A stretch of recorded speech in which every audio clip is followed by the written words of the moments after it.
Welcome to Kenton's videos. Enjoy the video. You start by getting essential prerequisites out of the way. Charge the controller to at least 50% and install the Panda Gamepad Pro app. Once done, enable Bluetooth on your phone or tablet and put the controller in pairing mode. The app will detect it. Make sure to calibrate both sticks immediately in-app so inputs match physical motion. This prevents drift and ensures accurate mapping later. If the controller fails to appear, toggle Bluetooth and reopen the app before proceeding. Now you move into detailed execution. Create a profile for your game and assign each button an axis precisely, because correct bindings save time and matches.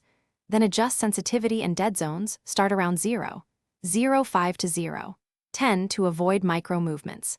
If the Panda supports gyro, enable and tune it for aiming or tilting. Use the macro recorder for repeatable combos, save and name profiles clearly. Once configured, validate every input in the app's training or test mode to catch mistakes. Finish by saving and backing up your tuned profiles. This prevents losing settings after updates.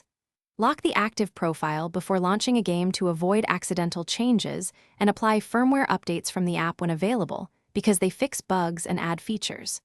If something goes wrong, like stick drift or unresponsive buttons, first recalibrate, then reduce dead zone slightly, and finally restart both controller and host device.